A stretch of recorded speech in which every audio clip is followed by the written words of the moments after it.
छत्तीसगढ़ में विधानसभा चुनाव को महज 3 महीने बचे हैं। बीजेपी ने 21 प्रत्याशियों की सूची जारी कर बाजी मार ली है, जबकि कांग्रेस के प्रत्याशियों की सूची 10 सितंबर तक आने की संभावना है। बीजेपी में अगली सूची को लेकर बैठकों का दौर जारी है। वहीं कांग्रेस में भी चुनाव समिति की बैठकों में दावेदारों को लेकर मंथन चल रहा है। कांग्रेस में दावेदारों को लेकर हो रही बैठकों में नाराजगी भी देखने को मिल रही है। प्रत्याशी चयन की इस कवायद के दौरान आरोप प्रत्यारोप का दौर भी चल रहा है। बीजेपी बैठकों को लेकर कांग्रेस पर निशाना साध रही है।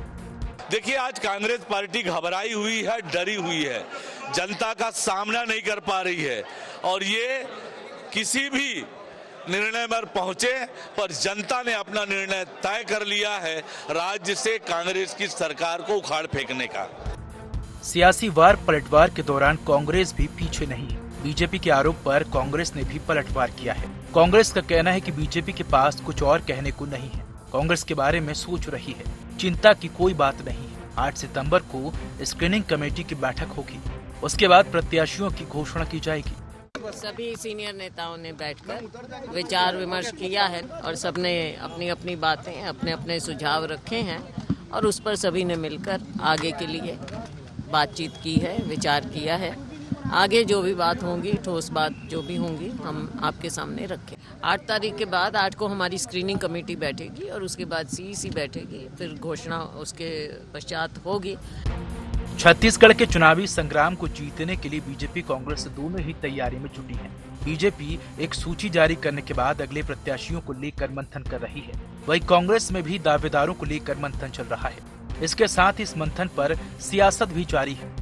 अब देखना दिलचस्प होगा कि अगले चुनाव में किसका मंथन किसे सत्ता के सिंहासन तक पहुंचाता है। रायपुर से IND 24 के लिए ब्यूरो चीफ निधि प्रसाद की रिपोर्ट।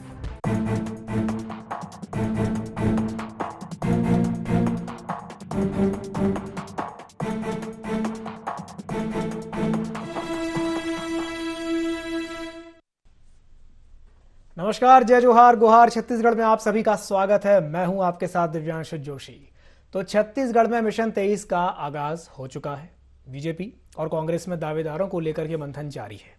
हालांकि बीजेपी प्रत्याशियों की पहली सूची जारी कर चुकी है, तो वहीं कांग्रेस में बैठकों का दौर अभी भी जारी है और इसी बीच दोनों ही दल एक दूसरे पर निशाना साध रहे हैं। आज इसी विषय को लेकर के हम चर्चा करेंगे, लेकिन चर्चा करने से पहले जान लेते हैं क्या है आज के गुहार पॉइंट्स।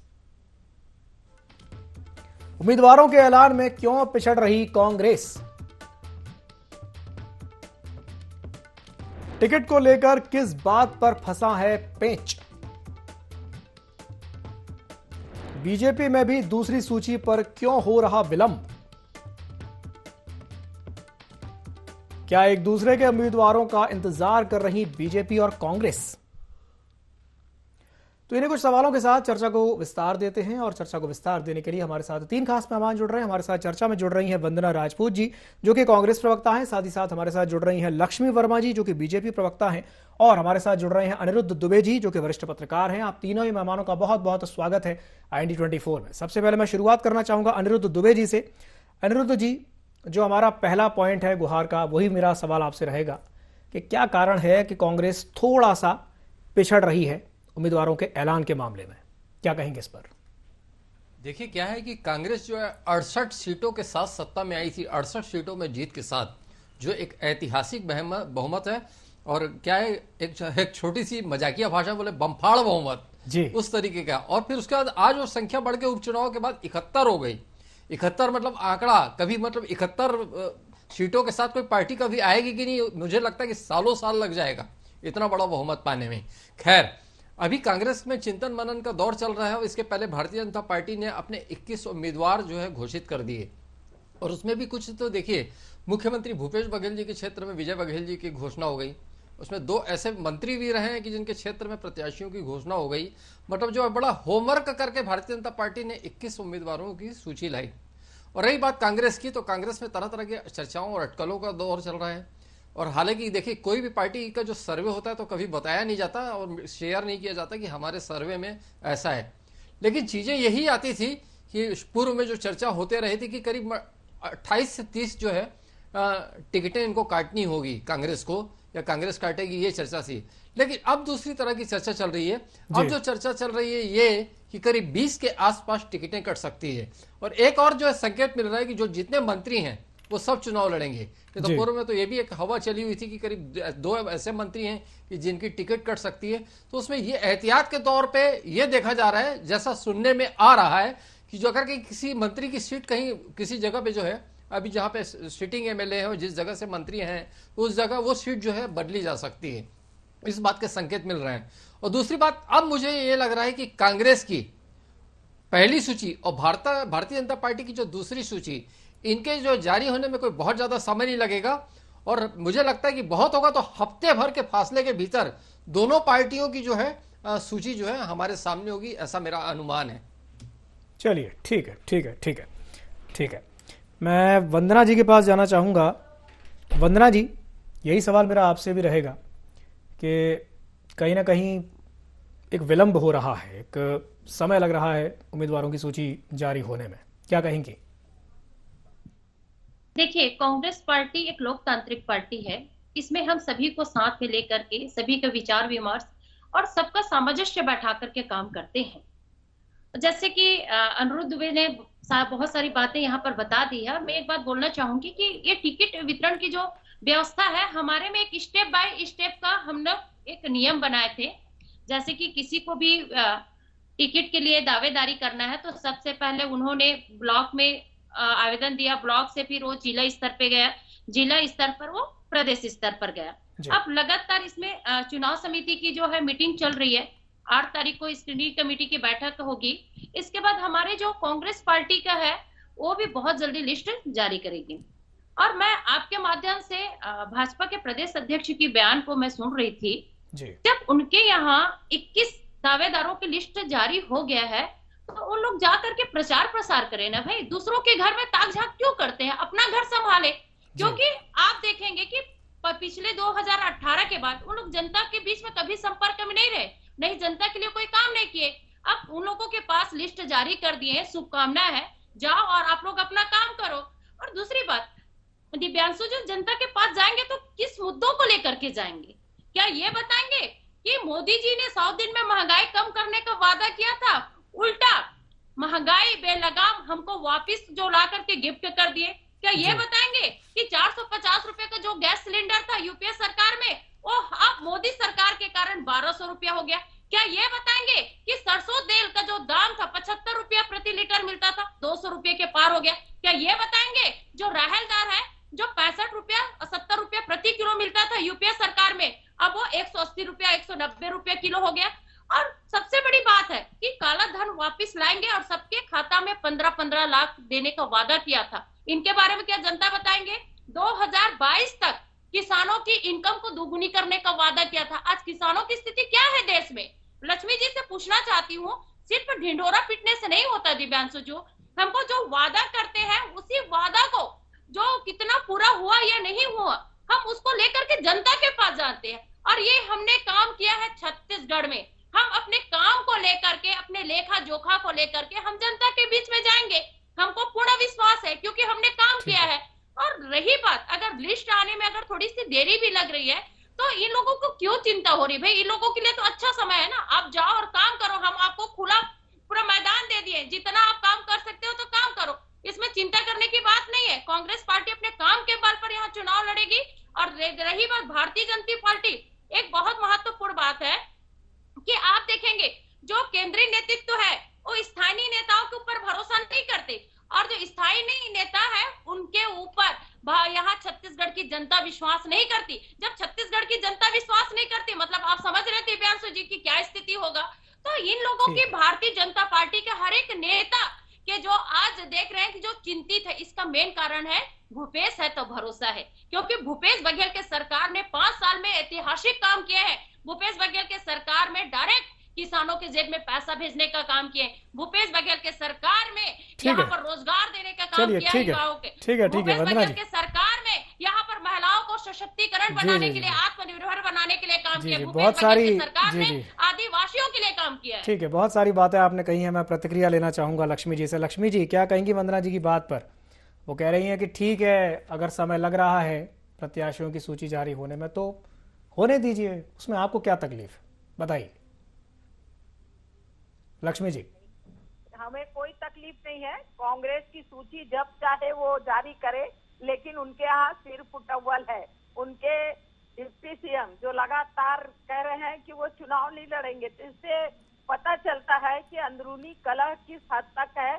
अभी वंदना जी कह रही थी कि केंद्र में मोदी जी की सरकार है, और मैं ये उनको बताना चाहती हूँ कि आज जो 2014 में प्रति व्यक्ति आय थी 86,000, वो बढ़कर आज 1,73,000 हो गया है वंदना जी। तो प्रति व्यक्ति आय भी बढ़ी है। आज देश की अर्थव्यवस्था को देखिए, 2014 में 10वीं अर्थव्यवस्था थी। अगर मोदी जी आज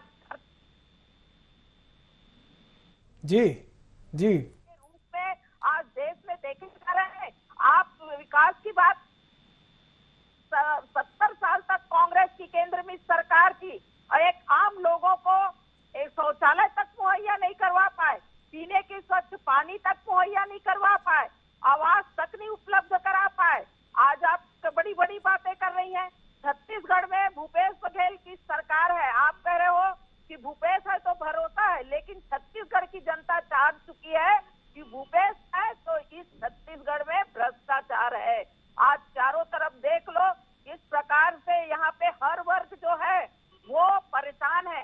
कहीं सत्ता का जो एक प्रशासन पे लगाम है वो दिखाई नहीं देता है। शासन के संरक्षण में आज यहाँ हर तरह से करप्शन के साथ साथ महिलाओं के साथ अनाचार अत्याचार की जो घटनाएं हैं वो लगातार घट रही है। आप देखते हैं कि राखी बांधने गई 2 बहनों के साथ किस तरह से सामूहिक दुष्कर्म हुआ।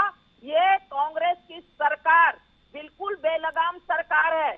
आप देख रहे हैं कि 2,000 करोड़ का अवैध दारू गांव-गांव में बेचने का काम ये सरकार अपने खुद के टेबल लगाकर, कांग्रेस की सरकार जो सरकारी दुकानों है उसमें कर रही है। इससे बड़ी शर्मनाक और क्या होगी। ये छत्तीसगढ़ जैसे शांत प्रदेश को आज भ्रष्टाचारी के रूप में पूरे देश में जाना जा रहा है।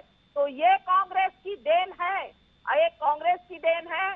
आज यहाँ पे कोल माफिया, आज यहाँ पे शराब माफिया, आज यहाँ पे रेत माफिया, आज यहाँ पे पीडीएस घोटाला, अगर गौठान घोटाला, नरवा गरवा घुरवा बाड़ी में घोटाला, हर तरफ चारों तरफ घोटाले की जो सरकार है, छत्तीसगढ़ के जो हितैषी बनने वाली सरकार है वो छत्तीसगढ़ का हित तो कर नहीं पा रही है।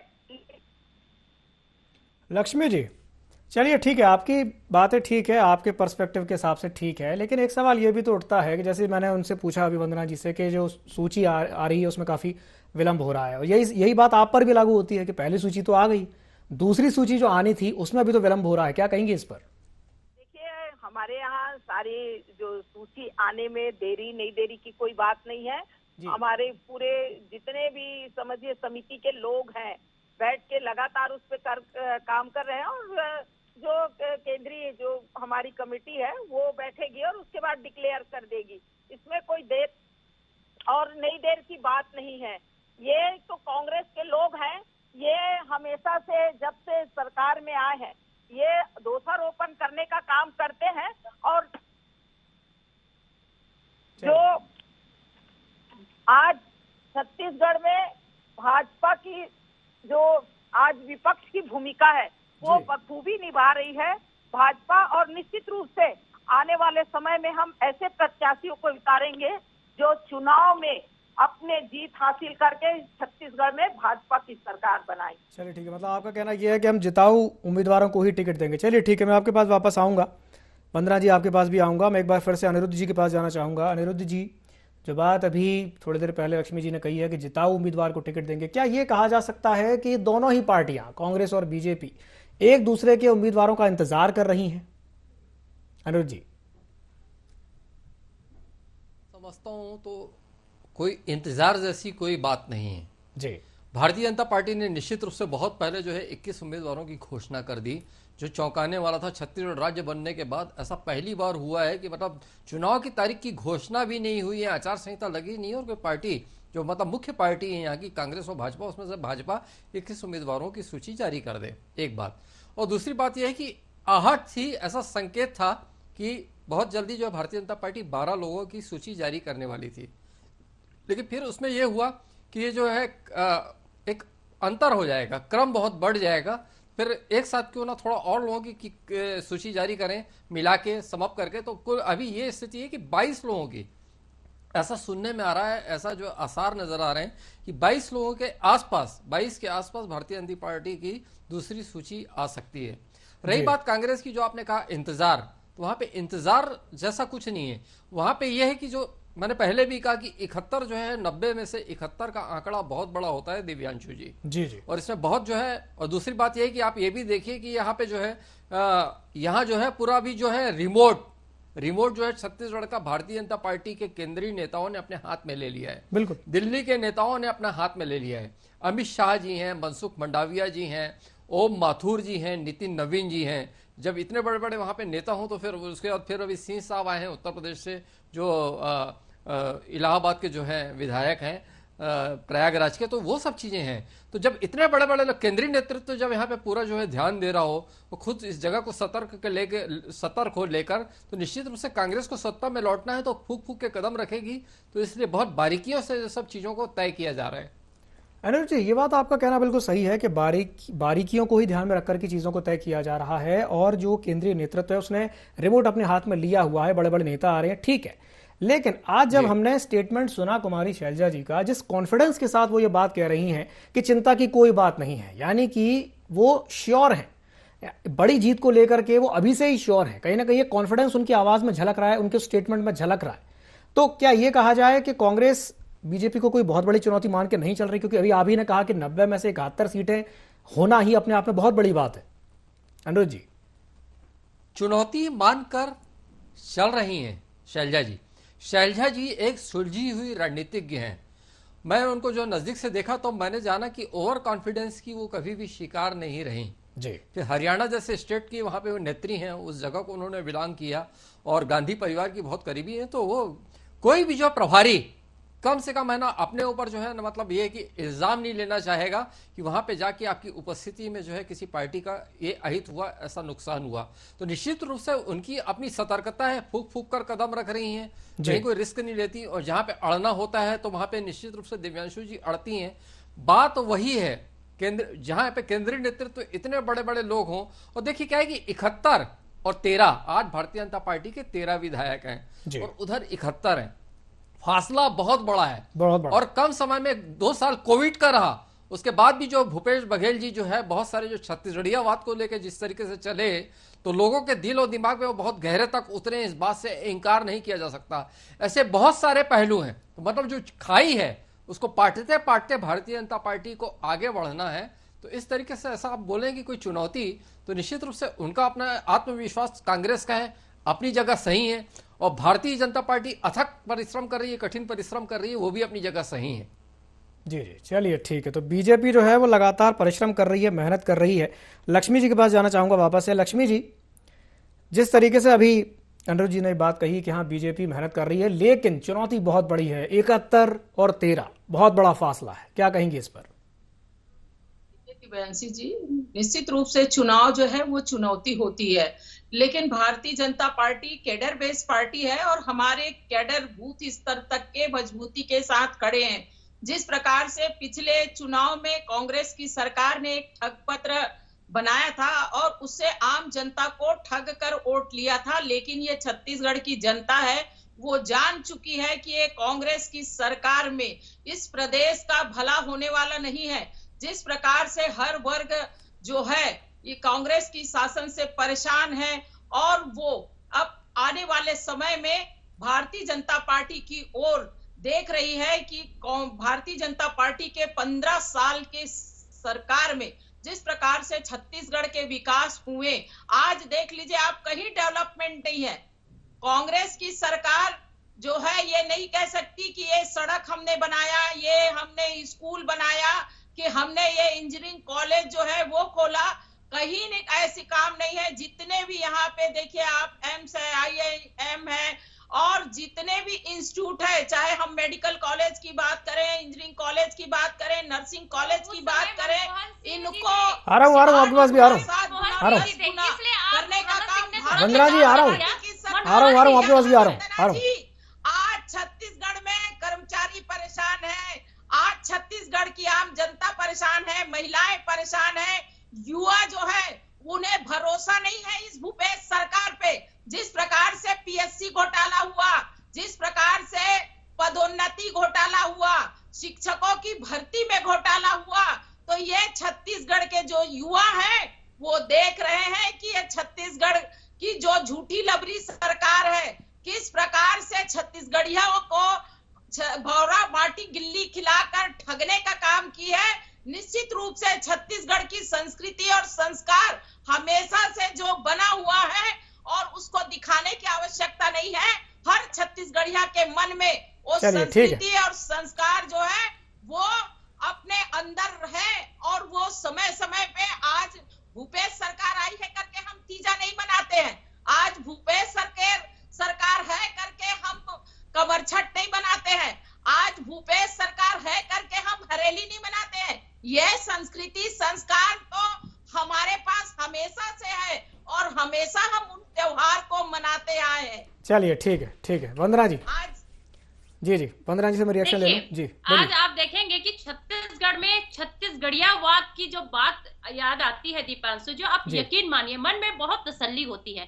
15 साल कभी लोग छत्तीसगढ़ियावाद की बात नहीं करते थे, 15 साल कभी छत्तीसगढ़ के संस्कृति, छत्तीसगढ़ की परंपरा, छत्तीसगढ़ के रीति रिवाज और छत्तीसगढ़ के 30 त्योहारों की बात नहीं करते थे। भूपेश बघेल की सरकार ने छत्तीसगढ़ के मान, छत्तीसगढ़ के सम्मान को आगे बढ़ाने का उनकी बात तो सुन लीजिए। आप देखिए लक्ष्मी दीदी, आप सुन लीजिए ना दीदी, आप बहुत सम्मानीय दीदी हैं, आप सुन लीजिए, आपने बहुत कहा, आप सुन लीजिए। और रही बात, आप देखेंगे कि 15 साल हमारी सबसे बड़ी जीत है कि हमने 5 साल में आज गढ़पो नवा छत्तीसगढ़ का जो नारा है दीपांशु जी, आज पूरे देश में गूंज रहा है। अभी लक्ष्मी दीदी बोल रही थी कि इस कांग्रेस सरकार ने ये नहीं किया वो नहीं किया, तो 61 जो हमको सेंट्रल से पुरस्कार मिला है हमारे राज्य को, तो क्या वो झूठा है? मैं लक्ष्मी दीदी से पूछना चाहती हूँ, 61 पुरस्कार मिला है सेंट्रल से और यहाँ पर राष्ट्रपति जी आती हैं, राष्ट्रपति जी यहाँ छत्तीसगढ़ की प्रशंसा करती हैं, नरेंद्र मोदी जी आते हैं छत्तीसगढ़ की प्रशंसा करते हैं, तो इनमें से यहाँ के प्रवक्ता झूठ बोल रहे हैं या जो सेंट्रल के जो केंद्रीय नेतृत्व वो झूठ बोल रहे हैं? और दूसरी बात, आप देखेंगे कि हमको भारतीय जनता पार्टी से कोई सर्टिफिकेट लेने की जरूरत नहीं है। सर्टिफिकेट तो हमको जनता को चाहिए, जनता का चाहिए जो हमने काम किया है। आप देखेंगे कि जैसे अभी 2 दिन पहले बहुत दुखद घटना हुई, उस घटना का जिक्र कर रही थी लक्ष्मी जी, वाकई में बहुत निंदनीय घटना है। लेकिन मैं आपको बताना चाहती हूँ दिव्यांशु जी कि कांग्रेस की सरकार में अपराधी कोई भी हो उसे बख्शा नहीं जाता। और भारतीय जनता पार्टी की सरकार में देखेंगे, डबल इंजन के सरकार में देखेंगे, आरोपी के लिए ये लोग झंडा लेकर के निकल पड़ते हैं और आरोपियों को छुड़ाने का काम करते हैं। और कांग्रेस पार्टी में आरोपी चाहे भाजपा के कितने बड़े नेता हो, चाहे कोई भी नेता हो, जो इन्वॉल्व होते हैं हम उसको जेल के सलाखों के पीछे भेजने का काम करते हैं। ये है कांग्रेस पार्टी और भारतीय जनता पार्टी में अंतर। ऐसी घटना घटना नहीं चाहिए और घटित होती है तो हम उनको सजा दिलाते हैं। दूसरी बात, आप देखेंगे कि अभी जो चुनाव आने वाला है तो यहाँ पर जो नगरीय प्रशासन ने बहुत महत्वपूर्ण बात कही कि केंद्रीय नेतृत्व का। चलिए ठीक है लक्ष्मी जी, वंदना जी, प्रदेशों में भी चुनाव है, आरोप प्रत्यारोपों का सिलसिला एक ऐसा है जो कभी खत्म होने का नाम नहीं लेगा। टारगेट बना करके रखे, क्योंकि आप लोग को बहुत अच्छे से समझ आ रहा है कि भूपेश बघेल के चेहरे के सामने माननीय नरेंद्र मोदी जी का चेहरा भी फीका पड़ चुका है, इसलिए ये लोग बहुत घबराए हुए हैं। चलिए ठीक है बहुत बहुत धन्यवाद आप तीनों मेहमानों को हमारे साथ जुड़ने के लिए, चर्चा में शामिल होने के लिए। समय की बाध्यता के चलते मैं इस चर्चा को यहीं समाप्त करना चाहूंगा। बड़ा ही ये दिलचस्प चुनाव देखने को मिलने वाला है 2023 में। एक तरफ ब्रांड भूपेश का चेहरा है तो दूसरी तरफ नरेंद्र मोदी का चेहरा है, और ये दोनों ही चेहरे बीजेपी और कांग्रेस अपने अपने तरीके से इसको भुनाने में लगे हुए हैं। प्रत्याशियों की सूची को जारी करने के लिए मंथन भी लगातार हो रहा है। अब ये देखने वाली बात होगी कि जो दोनों ही पार्टियां अपने अपने तरीके से जो मंथन कर रही हैं, किसका मंथन किसे सत्ता के शीर्ष पर पहुंचाता है, ये देखने वाली बात होगी।